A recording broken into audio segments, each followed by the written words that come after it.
Welcome to Episode 8 of this Kursipanas series, a series that looks at hot political seats across Malaysia in the 6 states that will hold state elections on August 12th. I'm Bridget Welsh.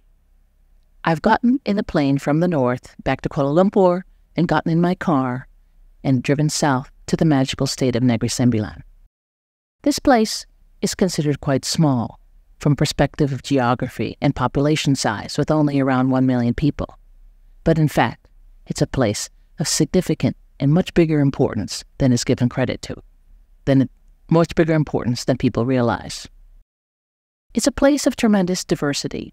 That diversity comes from its geography, the rolling hills that created and allowed different patterns of historic settlement, but also the pattern of historical settlement itself, coming in the 11th and 12th century when the Minangkabau community settled here. So you have in Negri Sembilan very unique and very special features that come from the practice of local customs, be it adat berbati, which are matrilineal lineage systems, as well as the importance of suku or local clan. We have differences in terms of udang, a different local leadership structure. And of course, with that comes different culture in terms of language, as well as outlook and norms. The role of social conditions, social networks, really are very important in understanding why political patterns and voting patterns vary across different states. At issue in Negri Sembilan is whether or not the opposition will make gains that it's made elsewhere in the country. Negri Sembilan traditionally has been a place of very limited political change. It was only in 2018 that we saw the first change of government in the state, where Pakatan Harapan won power. It defeated UMNO that has long held on and had deep roots in this state. And in fact, those roots are extended into these very important local social conditions and social networks. There's always been a tie between UMNO and the clans or the suku. In this election, the challenge is coming from largely Bersatu rather than PAS in Negri Sembilan. Bersatu is fielding 15 candidates, while PAS is only fielding 13. Bersatu is using its own ties and family connections to the suku to try to offset that of UMNO in particular. This issue of political change is a very fascinating one. If we want to understand it, there are different ways and framing of looking at change. In previous episodes, I focused on particular groups or communities, be it young voters or different ethnic groups. There's also focused attention to the issues of the economy or the things that motivate and drive change.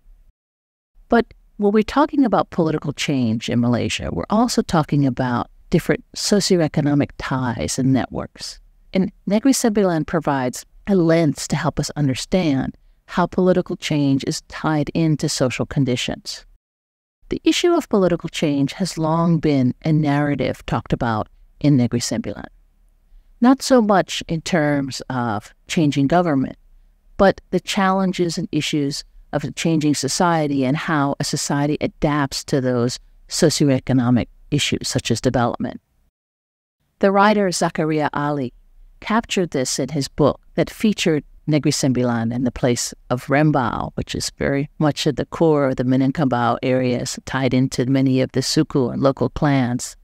In this book, which was written in 1991 and subsequently became part of teaching in schools, but is now no longer, this book remains highly popular, Empangan. It's the book called The Dam. It has an English edition, but doesn't quite capture all of that in the Malay edition, but it still is a very interesting and accessible read. Empangan captures a story of a man called Jay who returns from studies from the West back to Rembau. And he sees how there is resistance to the new development trajectories of building dam. He captures and identifies with the struggles of local villagers who feel pressures coming from issues of development. And he sees how the unrest really affects the entire society and how the society tries to deal with it. Jay, in particular, sides with the villagers who are opposing the expansion of the development. Empingan, which has now subsequently also been featured in other books by Zakaria, like Belamaya, actually illustrates this issue about how does a society deal with pressures for change. A society that has deep, historic, rooted traditions. Traditionally, UMNO has tied itself into these traditions. The networks have gone very deep into the society. Bersatu is trying to challenge them by also building on their own networks and their own family ties and their own ties into the suku in order to offset UMNO's power, especially in many of the local areas. In this episode, I focus on two seats where the suku clan structure is very prominent, but also where families and issues of change are very much at the core of the political narratives and debate. The seats I focus on are Klawang and Dwase. Klawang is in the area of Jelebu. You have to climb steep mountains that go into the clouds when you arrive there. Jelebu, by the way, is also known for its durian, which is now coming into season, so the drive is definitely worth it. It's also a place of intensive political and interconnected competition. It only has 13,000 voters. And by the way, both seats only have a small number of voters of 13,000. And people and the candidates know each other very well. The incumbent is a man called Bakri Sawir. He represents Amana. He's been a long-established political figure in the area, an engineer by training, but a politician for quite some time. He contested in 2018 and won the seat of Klawang by a majority of only 976 votes. He's 65 years old, and so he is seen to be a seasoned politician. He's laid out his particular requests and changes, talking about the need to maintain momentum on projects that will develop the area, such as a rest stop, an attempt to also expand and build on the roads. He talks about expanding the areas of cultivation for the grass areas. Negri Sembilan's economy draws tremendously from agriculture, and this is particularly in the case in Klawang. He is actually being challenged by the son of a very important and prominent political figure in Malaysian politics, the son of Rais Hayatim, who used to be the Speaker of the Senate. Rais Hayatim has a long political history in politics, and of course in representing this area. His son, Danny Rais, is contesting. Danny happens to be the cousin of the incumbent, Bakri. Danny is much younger, at 37. He was a former UMNO youth leader who's now joined Bersatu. He's very charismatic, a lawyer by training. He actually has been working the ground for months and had come to this area since his childhood. The voters I spoke to talked about him regularly visiting on the weekends and working the ground for years. Danny represents the new family ties that are part of Bersatu, part of the social community and the social fabric that Bersatu wants to build on to expand their political power in the state. Danny is particularly popular among younger voters. He faces a challenge, and that is to come out of the shadow of his father. Bakri, the incumbent, not only faces a rising challenge from a younger candidate, he also faces the challenge from the independent. There is considerable infighting in Amana. The independent candidate, a man called Saiful Bahri bin Jaman, also known as Angga Saiful, he actually resigned from Amana and decided to run on his own platform, Klawang, for Klawang. He's 58, and he also comes from a political family that has long been involved in politics. Angga Saiful, as he's known, is actually laying out his own manifesto. And in particular, he's building on his business ties. He has a diploma from banking studies at Mara, and he's seen as having a long engagement in political life. So these three men, Angga Saiful, Danny, and Bakri, are facing off against each other in a contest that has become very heated. Klawang is a very close contest indeed. Pivotal in this contest will not just be the youth vote, but also who is seen as best representing the future for the community. We can see that pivotal will be where the BN or UMNO votes went. In GE15, when we look at voting patterns in this particular area, what we can see is that UMNO captured 57% of the Malay vote, while Perkhatan National only captured 28%. So where that 57% goes, whether or not it actually maintains with Bakri, who is seen to be working well with UMNO, or whether or not it moves to Danny or the other candidate, will be very interesting to see. We also see a situation where the youth vote is important. Younger voters comprise only 26% of the seat, but traditionally you can see some movement towards PN, not as much as other places in the country, but a slight leaning. When I spoke to younger voters in Kalawang, they reiterated the need for change. And let's make this clear. It's not change that is driven by a green wave. It's change by wanting to look to something new. They want something better. To understand younger voters is not just to understand or to put it on the label of they're religiously conservative, but more to appreciate the idealism of the young that look towards something new and different. There is hope when they vote for change, hope for opportunities, hope for engagement, hope for a different type of better Malaysia. And younger voters in Kalawang have seen this area not have the same level of development of other parts of Malaysia. They're hoping that by looking to something new, they'll actually be able to garner greater development opportunities.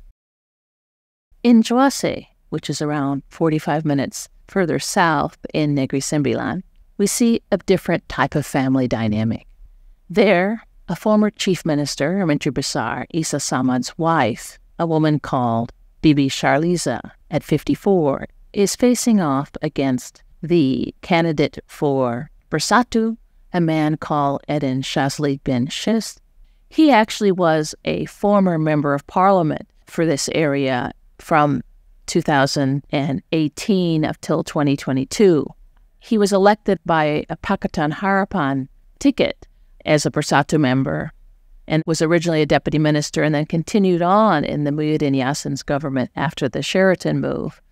He was not returned back to power and lost the seat to UMNO in GE15. So Eden is actually trying to seek back political office, but at the state level in trying to win Juase. He is a lawyer by training, been active, involved in politics, part of the Bersatu leadership in Negri Sembilan. He's been involved in community service. He became a legal advisor to the Islamic Welfare Organization of Malaysia, PERCAM, in Negri Sembilan, and he hopes to win. He has a little bit of a reputation in terms of having to deal with that viral video in 2021 with him falling asleep at a graduation ceremony. But this, for the locals and the community, he's actually seen as very grounded and connected. Bibi Sharliza from UMNO is seen to be a very important and powerful person. She heads one of the UMNO in Negri Sembilan. She was a state assemblywoman in Paroi from 2004 to 2008 and had left politics, but now has returned back to politics to contest in this particular seat. Like Danny Rice in Juase, she has to deal with the legacy of her family members to come out of that shadow. In her case, she deals with the challenge of alleged corruption of her husband, of Isa Samad. And of course, these issues have also been raised in the campaign. Bibi, however, also can tie into the networks of her husband, who is seen by many in Negri Sembilan as a very important Menteri Besar in Negri Sembilan. What will be pivotal in this contest are younger voters. The young voters in Negri Sembilan are quite split generally, and particularly they're quite split in this seat. We can see that Perkhatan National did not do as well among voters that were under 25, but they did better among voters in 26 to 30 years old, winning almost 45% of those, compared to 35% of those under 25. But UMNO held its own. And of course, the question will be whether or not Bibi can actually continue to win a third or 40% of those younger voters in order to basically win the seat. Many of the young voters I spoke to in Juase were not even familiar with Isa Samad's name. So we see a situation where the family ties and the gravitas of the community don't have the same resonance among different cohorts. But she, like other candidates in this seat, and Eden, are deeply connected into the suku, into the clan. This issue of the connections and local family dynamics become very important when we're talking about seats of only 13,000 voters. Who you're connected to, the vision that you represent, the ties that you can capitalize on will matter in a contest like this one. In both Kalawang and in Joase, we see the social fabric being challenged. Change is happening in Negri Sembilan, but the question will be how much and the pace of it. Bersatu really wants to challenge the tie between local structures and UMNO. They are building on the ADAT system. PAS, on its part, offers different types of norms that are seen to contradict and to challenge the ADAT system. And in this way, Bersatu tries to engage somewhat differently in the local communities than that of PAS. Like in the novel Empangan, there are these clashes of values, clashes of traditions. Not only are the networks being harnessed, but also the norms that structure and keep these connections alive are also shifting and changing. There is a local saying about Negri Sembilan that was well captured in the Adat Museum in Kalawang. Sekali air ba, sekali tibing berubah, sekali raja mangkat, sekali adat beralih, sekali tahun bereda, sekali musim bertukar. Once there is a flood, the riverbank changes. Once the king dies, the adat will change too. Once the year changes, the season also changes. This issue of change, the resistance to change, and the pressures for change are very real. Pakatan Harapan and its partner in Negri Sembilan, UMNO, are working hard to resist that change. UMNO will rely on its suku clan ties. To a certain degree, so does Pakatan Harapan. Bersatu is trying to transform those, to bring about change. There's no question the riverbank is shifting. And Adat and the challenges to the customs are also facing greater pressure, with different norms and different values that are coming in from outside. It's not yet clear whether or not the political season will change, and there will be enough of a shift in Negri Sembilan. The dam that UMNO built still remains strong in many places in the state, but the pressures on that dam are real. Thank you for listening to this episode. Tomorrow we'll continue our conversation about Negri Sembilan.